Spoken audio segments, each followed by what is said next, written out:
Black colour में है। ये लाइट थोड़ी डैमेज है, ये लाइट ठीक है।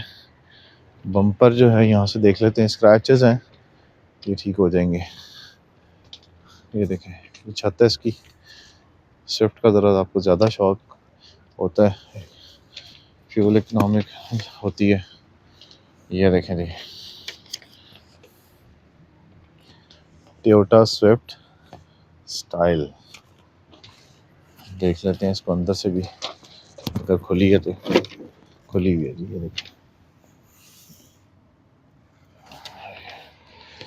असल में कुछ गाड़ियाँ ऐसी होती हैं जिनके फ़ैसले होने बाकी होते हैं, तो इसलिए वो गाड़ियाँ खड़ी होती हैं।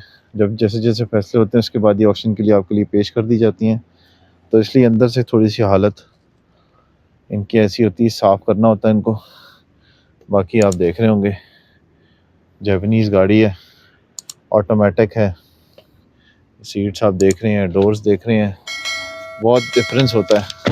यूवी ग्लास लगे हुए हैं इनके ऊपर, विंडोज़ के ऊपर। ये देखें, ये आपको दिखा दी है मैंने Swift, lot number 41 Suzuki Swift car 2006 model.